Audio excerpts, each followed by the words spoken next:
I am so glad you convinced me that the family car should be the Defender 110. It is so beautiful inside. It's so comfortable and it just feels indestructible. Yes, it really is. I've been waiting a long time for the new model to come out. The Defender 110, I'm telling you, it's my favorite car of all times. It's my third one. You know, I have stories of going off road. The guy managed the group. He was like, "What are you doing in this beautiful car?" I'm like, "I'm going off road." He's like, "Are you sure? Because you can use one of ours." And then they look like Mad Max cars. I'm like, no, we're going to do this. And he was shocked. Wow.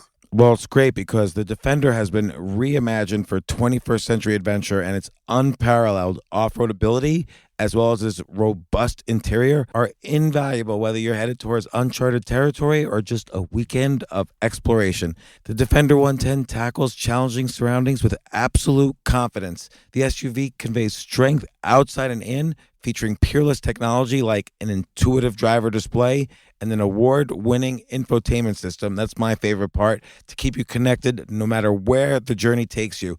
Adventure is unique to everyone, and so is the Defender. Choose from the two-door Defender 90, the four-door Defender 110, or the larger Defender 130 with the ability to seat up to 8 passengers. You'll find uncompromising performance in all three. So pack up and go even further with the Defender 110. Learn more at LandRoverUSA.com/Defender. These days, we're all investors, trying to be smart with our money despite our worst impulses. But at iShares, we believe that deep down inside of every investor is a better investor. One that's just waiting to be let out.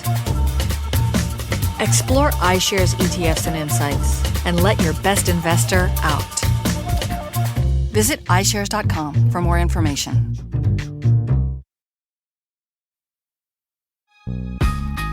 This isn't your average business podcast, and he's not your average host. This is the James Altucher Show. Today on the James Altucher Show. So in part one, which was also available today, we learned about the potential for copywriting, and we learned Anna's story and so on.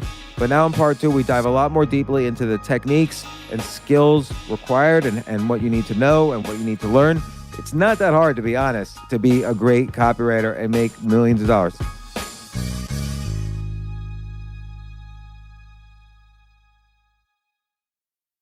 So now I want to start getting into the specific techniques, how to build these stories and how to create these types of offers, what else to include in these, whether they're letter. By the way, sometimes they're letters, sometimes it's script for videos, or sometimes it's a script for a webinar. It takes all sorts of forms. Hundreds and hundreds of millions of dollars worth of products being sold using copywriting techniques. And typically, at least in the universe I've seen, copywriters tend to get 3% of the overall sales. So if somebody's selling a product and they have a nice big email list and they do Facebook ads or whatever, and they sell $60 million worth, which I've seen projects do, the copywriter makes like $1.8 million. So this is very lucrative. If you just stumble on one good product, you get rich. And so, or if your copywriting is good combined with the product. Yep. So there's two areas where I've seen people talk about this, and I'm not a professional copywriter. I don't really know how to do it, but there's two directions I've seen people talk about. One is what I'm going to call the 6 U's. In your copywriting letter, you have to describe the urgency of this offer, like why this is important now. Like in your example, grandmother just had a grandchild, and now it's urgent that she solves the problem. So she becomes a favorite grandmother. And then there's, that's so urgency. Then there's uniqueness. Why is this solution unique? Because otherwise I can just buy something off the shelf or whatever. You have to describe why and how it's useful, which is obvious. And then you have to be ultra specific, like you were saying. So like our app knows where you are. Your credit card is preloaded. You hit a button and a car shows up in 4 to 5. This is just an example. I don't know if that's good, but that was an example of Uber. User friendly. So you have to make it as easy as possible for someone to say yes. Like, and Anna, like you were just saying, like a money back guarantee or a giveaway, or you're offering something that's clearly of much greater value than people are paying. So it has to be very user friendly. And then unquestionable proof. So that's super important. Testimonials or maybe authority, like Dr. Oz had me on the show, and and or testimonials like, here's, Sandy S, from Boston, Massachusetts, tried this and lost 87 pounds in so many weeks or whatever. Yeah. So those are the 6 U's. Or there's kind of Robert Cialdini's stuff, which is, reciprocity, which is likability, answering all objections, authenticity, stuff like that. Yeah. I lean more toward the Robert Cialdini as far as like what I've studied, and I actually wasn't familiar with those 6 U's, but I love it. I was starting to take notes, and I totally agree with all of those. And I think they're all incredibly important. So a lot of what, most of the most successful copywriters are doing, it's very similar. And then everybody's putting their own framework around it, right? Their own spin on it. But all this goes back to is human psychology, right? What is going to prompt us to take an action? What are these universal buying triggers? So, because Robert Cialdini's been on the podcast, let's just go through his 6 principles of persuasion and how you use them for copywriting. So his first one is reciprocity. So people are more inclined to give when they've also received. So you want to give something of value. And this is where, all these online launches come into play. Like Jeff Walker obviously created the product launch formula. And, you'll see people doing these informative videos, and they might do a series of videos and then they're asking for the sale. And he has a whole concept. Obviously, I don't want to step on Jeff Walker's toes and start teaching his material. But he talks about the sideways sales letter, where basically like his whole formula is predicated on, you take the traditional long form sales letter like your old school copywriter would write, and you kind of turn it on its side and chop it up into pieces. And those are the videos that you're releasing. And then you open up the offer. So all the way along, you're giving this value. So that's reciprocity is, we want to give. How do you get people to watch the videos? Well, that is a great question, and a question that a lot of people are thinking about now, especially when there's a lot more content available. So I personally think that strategy worked better a couple of years ago, and actually doing things live in real time versus produce videos now. So you can take the same messaging, but actually be live for it and create a sense of community around it. I think that's much more effective. That's what we're seeing as far as, the launches that are the most successful. So in these videos, it might be like a lot of education about weight loss or financial stuff. So that's how you're giving something, like before you get into the details of what you're offering. And then so I don't even understand this Cialdini one. The next principle of persuasion is commitment or consistency. Like, how do you bring that into copywriting? Yeah. Okay. So let's talk about a webinar script, which is basically a form of a sales letter that someone's speaking out on a video, right? You're teaching. So that's some reciprocity during the webinar. And then this consistency and commitment, you're getting the yeses along the way. So this is the idea of, this is where people started offering tripwires. Like someone joins your email list and they hit the thank you page, and you have hey, here's a little $7 thing. And if you can get them to opt in immediately, they now identify themselves as a customer. And so they're going to be likely to, when you come out with a $47 thing, oh, I love James. I buy James's stuff. I'm a customer of James. Cool. Let me look at this. They're going to look at it more intently. So in, let's say, a webinar script, consistency, you're getting the yeses throughout. So for example, if I'm writing a webinar script for a client, I'm going to say something like, before we get into the teaching part of it, I'm going to say something like, I have a problem. I have 2 decades of experience in this area, and I have 60 minutes with you. So that's an issue. I obviously can't tell you what I've spent 20 years learning. I'm being my hypothetical client, what I've spent 20 years learning in 60 minutes, but I'm going to make you a promise. And that promise is that I'm going to tell you everything I can about these 3 points. And then I'm going to give you an opportunity to go deeper with this work and to come into a program with me. Does that sound good? Type a 1 in the comments if that sounds good.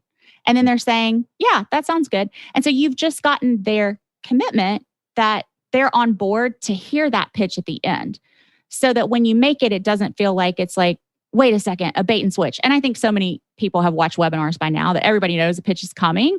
But it can feel a little dicey when people transition from the value and the reciprocity part to the offer if you haven't set it up along the way. So that's Commitment and consistency. This reminds me of there's something called the Benjamin Franklin technique. So Benjamin Franklin, when he was a young guy, he was in the Pennsylvania State Assembly, and there was an older guy who didn't like him.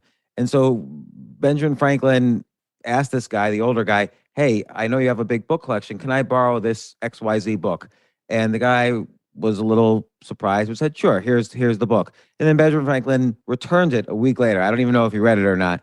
And then after that, the guy was never voted against Benjamin Franklin, because the idea is he's thinking, I am the type of person who gives Benjamin Franklin things. Yeah. So, and that was the commitment and consistency. Okay, the next Cialdini principle is social proof.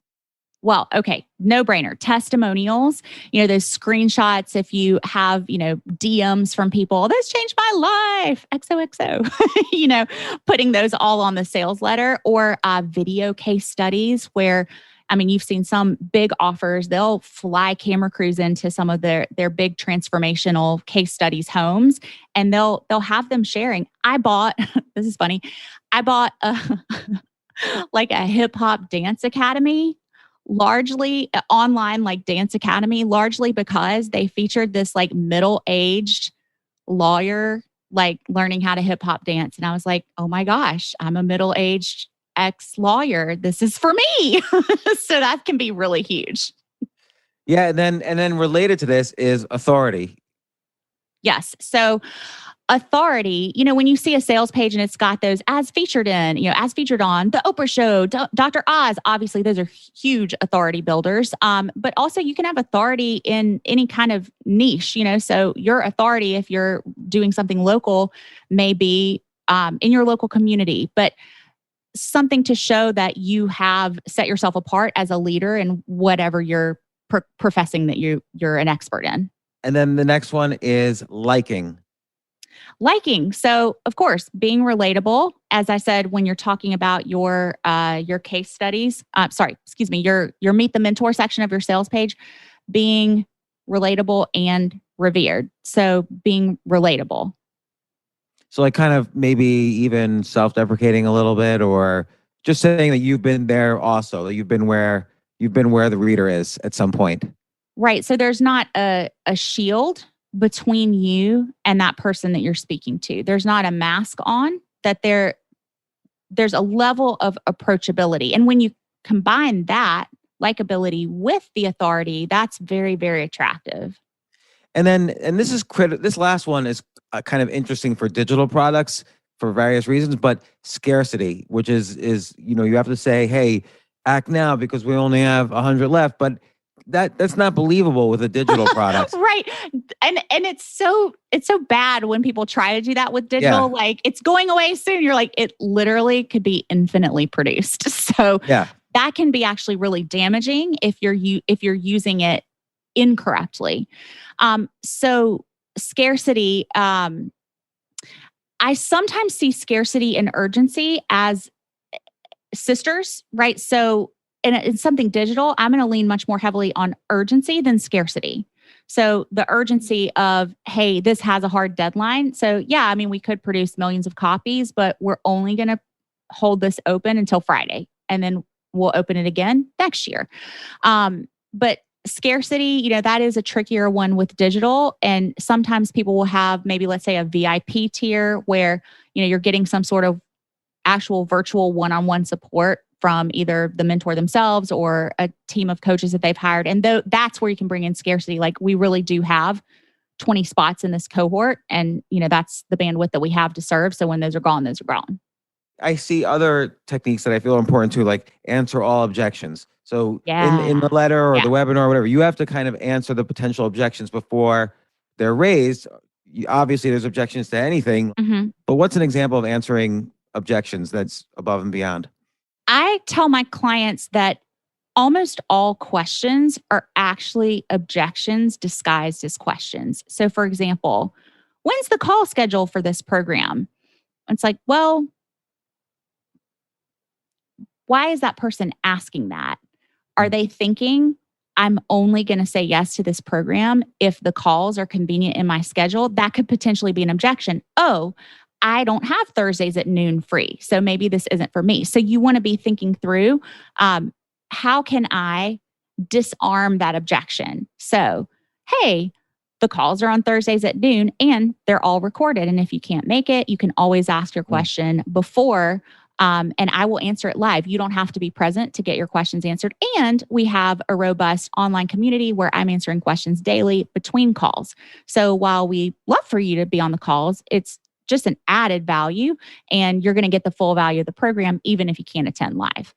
Another huge one that comes up in online products is, how long will this take me to complete? And if you just answer that outright, you're kind of screwed, because you don't know what that person's potential objection is based off that question alone, but they probably have an objection. They're probably either thinking, oh, I want the most. Like, I'm a learner. This better be filled with lots of videos and worksheets, and I want to feel like I'm getting like all the stuff. Or they could be thinking, I'm super busy. If this person can't give me the solution in 8 hours or less, I'm not interested in this program. So if you just dive in and answer that outright without kind of pre-framing and addressing both of those objections, let's say in your FAQ section of your sales page, like, FAQ, how long will this take me to complete? Well, you want to disarm their objections rather than just saying you can expect to spend 2 to 3 hours a week on this program.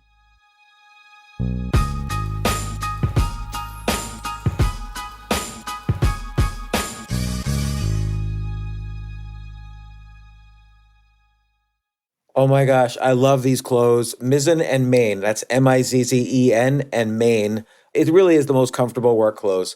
Travel clothes. I had to travel this whole week. I'm traveling for a week and a half, and I just took Mizzen and Main clothes with me. Close out 2023 in style with comfortable, breathable, packable, and machine washable pieces from Mizzen and Main. As you wrap up your year-end goals, enjoy a Mizzen and Main dress shirt that you can wear confidently. I like that they've very, very just nice, solid colors. I don't really like to get all fancy in patterns and everything, although they do have some pattern shirts, but very comfortable clothes, stretchable pants. It's just super comfortable, but they look professional, and you can wear them casually or professionally. I like some of their flannel shirts or untuck shirts. I love untuck. I never tuck in. So again, whether you're shopping for a special someone or giving yourself the gift you really want, I just buy myself gifts. Mizzen and Main is the perfect gift for any guy who works, travels, and cares about looking and feeling great. As you could tell by my many photos across the internet, I care about looking fantastic. I'm practically a model. And let's be honest, every guy loves to look great. So again, shop now at mizzenandmain.com and save 20% when you spend $130 or more using promo code James. That's promo code James at Mizzen and Main, Mizzen and Main.com.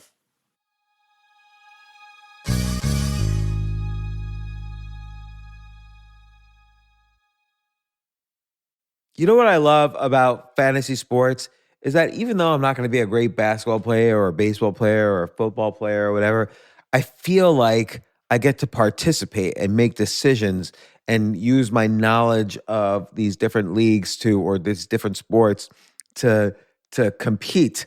So it's like I can pick my team or I can pick my favorite players, and I could use my knowledge to make predictions and maybe even make money. So with the basketball season here, you can now pick combo projections across football and basketball from the Specials League on Prize Picks. This is a league created specifically for combo projections that include two or more players from different sports or leagues.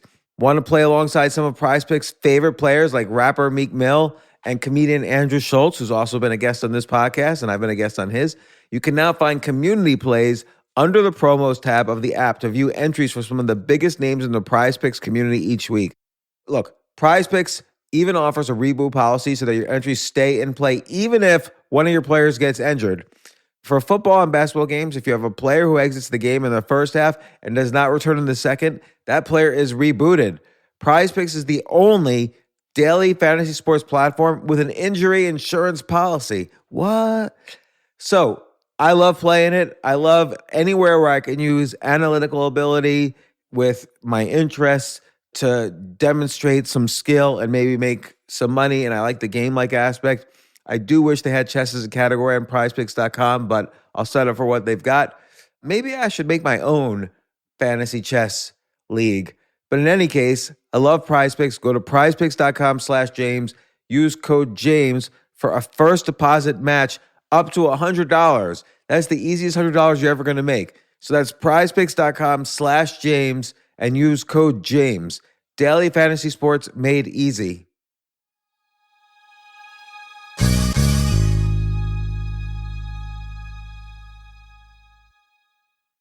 The future of learning is definitely online. Like, it's such BS that you have to spend $200,000 or take $200,000 in loans and go to some fancy school when it's useless. It doesn't guarantee you a job. Most employers, including me, do not care about degrees or grades or anything like that. We want to care that you love what you're doing, that you know what you're doing, in some cases that you have experience or that you're willing to learn. But people in general love learning and are curious. Like, the key to success is curiosity. And I think masterclass.com is the perfect model for online learning. I'm really happy they're sponsoring this episode.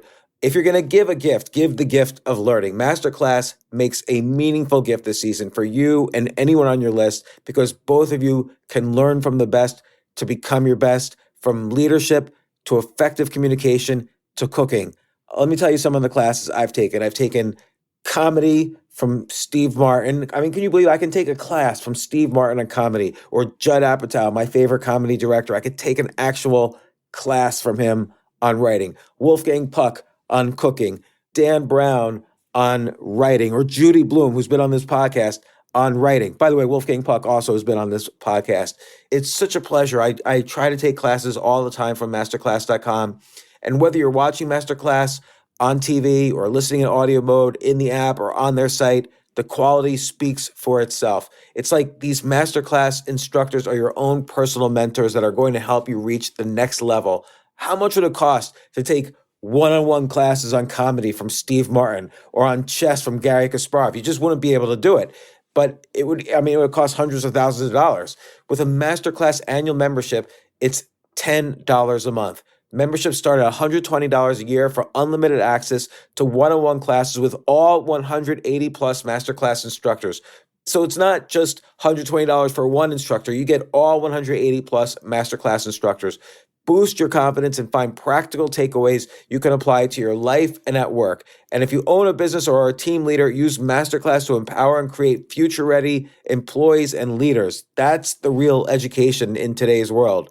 So this holiday season, you can give one annual membership and get one free at masterclass.com/JAS. JAS, of course, stands for the James Altucher Show. So right now you can get two memberships for the price of one at masterclass.com/JAS. Masterclass.com/JAS. Offer terms apply.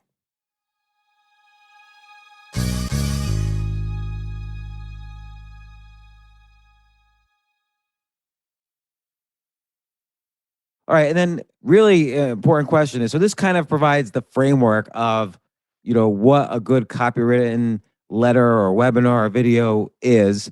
And then there's other stuff like, should it be long, small? There's a lot of subtleties here. There's things called lift letters. There's all this stuff. But how does someone get into the business? Like, I have two daughters. I want them to watch this video and quit their jobs and become copywriters. Like, after assuming they learn the techniques and so on, which we've sort of outlined here, how does someone actually get into the business and become a copywriter? Yeah. So I think it is important that someone at least likes writing. But to your point, I don't think you need to have a ton of formal training. In fact, some of the best copywriters on the planet, have high school educations, didn't go to college. So I don't think, I would encourage people not to get wrapped up in, I didn't major in English, doesn't matter. But it is a skill set. So I would say you want to start reading books like Robert Cialdini's Influence. You want to understand these psychological buying triggers.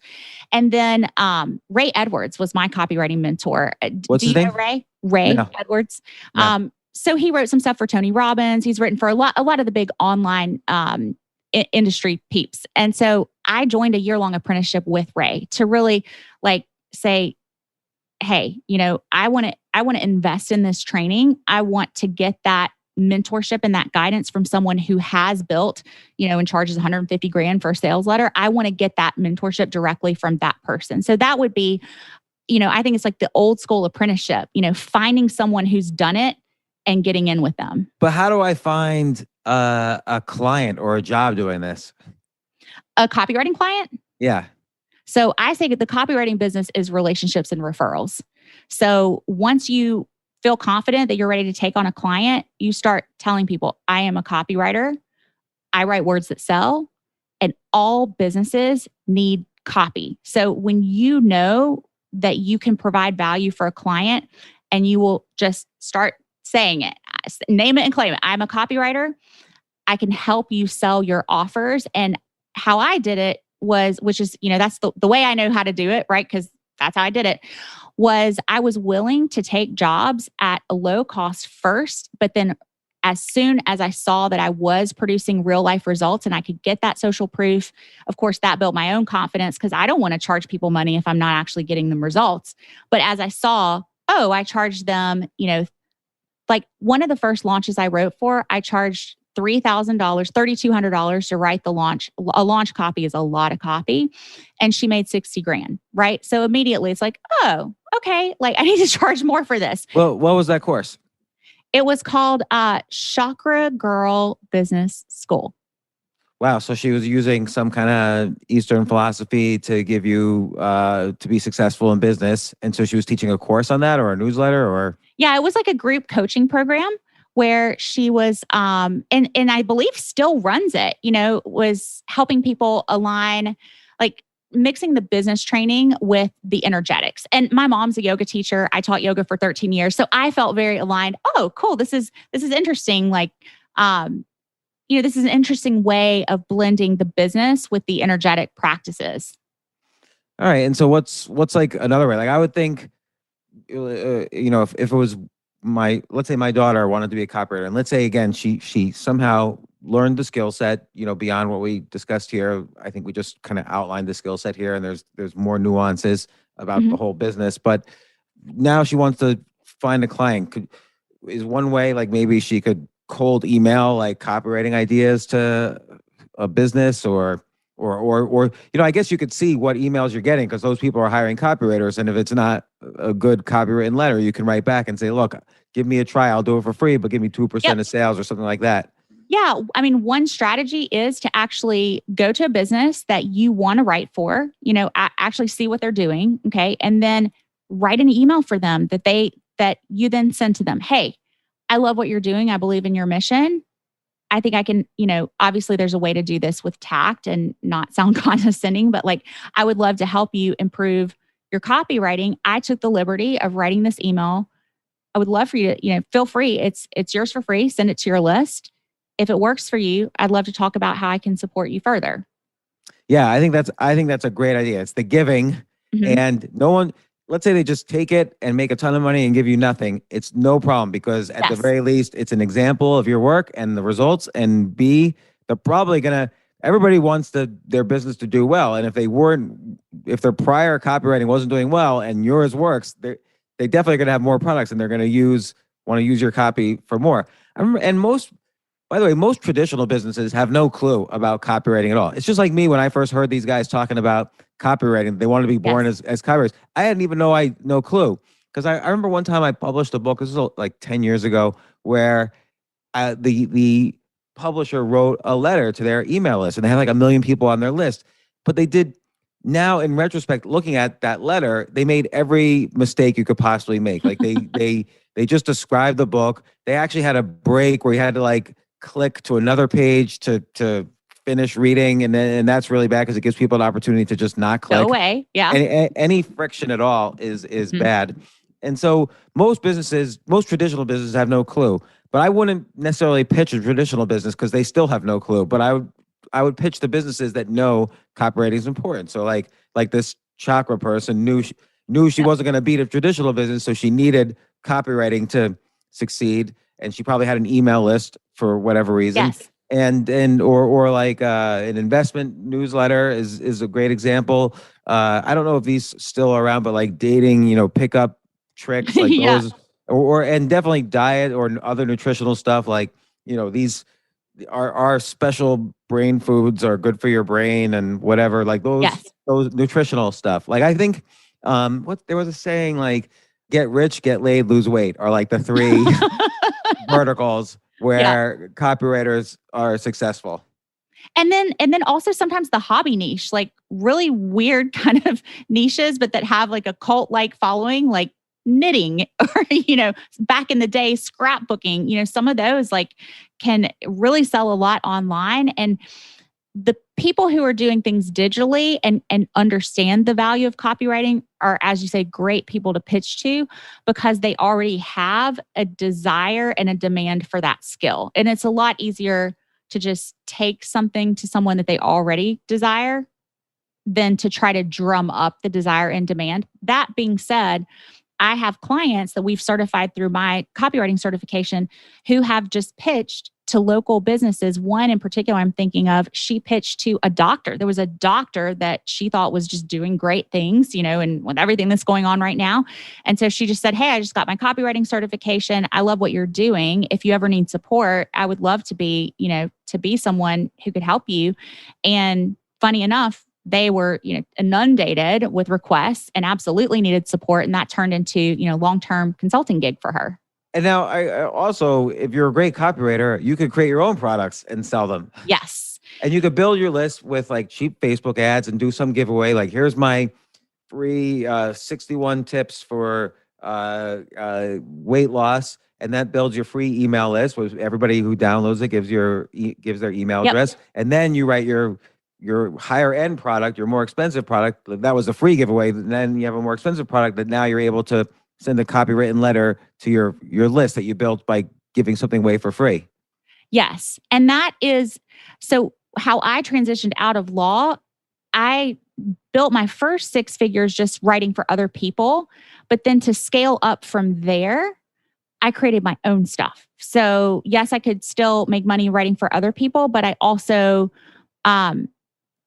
that it is, I will say it's pretty energy and time intensive to write great copy because you need to really understand that market. You need to understand the voice of that business owner. But beyond that, you need to also understand the voice of that client's potential clients. So it's not the hardest nut to crack, but it definitely requires some focus and some energy and some intensity.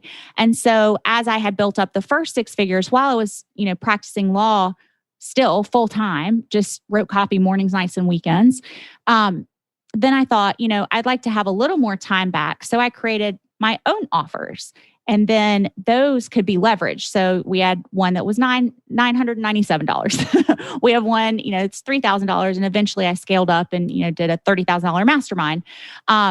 But that created, also multiple streams of revenue too. Because, you talk a lot about, you don't want to ever have one person who's kind of like making the financial decisions for you, where if they get ticked off, you're screwed. That's not a good situation to be in.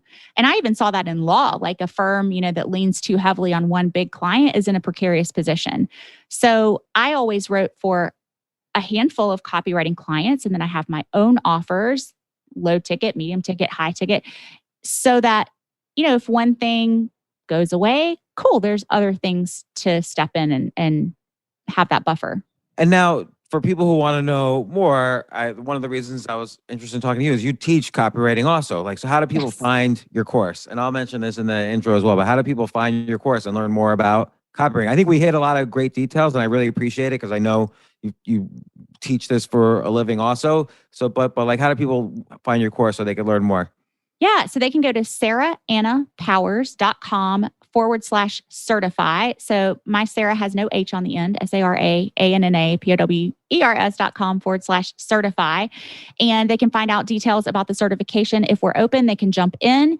And if we are, closed, we'll be opening again and they can get on our priority notification list. And why do people need certification? So they'll learn. I'm assuming they learn all the skills. Yeah. And then once they're through the program, you certify them. Yep. And why is the certification an issue?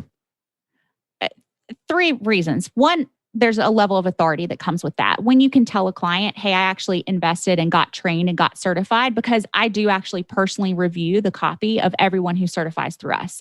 So we keep those cohorts really small and intimate so that they do get my actual stamp of approval. And I do 12 calls within a 2-month period where I'm really digging deep with those writers to make sure that they can get clients results. So that's an authority builder when they can list, our seal on their website. Right. Then I mentioned that one of the best ways to get started in this business, in my opinion, is relationships and referrals. So in my own company, I still write done for you copy for clients, but we have a lot more requests than I can personally fulfill on. So right now, we're recording in September. I'm booking for January. So there's a lot of requests that come into our company that I can't personally handle. So I pass those on to our certified writers. So it can be a really great way for them to jumpstart and get, lots of our writers. I can send them referrals that more than make back their investment in the training. And then the third is you just want to master the skills. And so I've been doing this professionally for a number of years. I've gotten really great results for our clients. And so they can have the chance, just like I learned from Ray, they can learn from me. And I've actually done this in the real world and continue to do it in the real world. So it's not just theory. Wow, I'm definitely going to show this to my kids and see if they Love sign it. up. We'll see if they're motivated. I'm honored. Anna Powers, thanks so much for giving us the lowdown on copywriting. I've personally seen many people make millions of dollars using copywriting, and it's not like something I've sought out to find, but I see these people do really well. And it's from scratch. Like you said, you don't need like a degree in it or anything like that. You need to just understand these principles, be well taught, try it a few times, and get better and better, and then you'll have eventually some bonanza product that you've sold millions of dollars worth, and it might be your product, it might be someone else's, but you'll make a ton of money. This is not like a side hustle. This is like a way to build wealth. So, Anna, thanks a lot. And heck, maybe I'm gonna have to call you you've convinced me. I'm gonna have to call you for some copywriting now. I would be honored. Thank you so much for having me on the show. It's been a total pleasure. Thank you, Anna. Bye.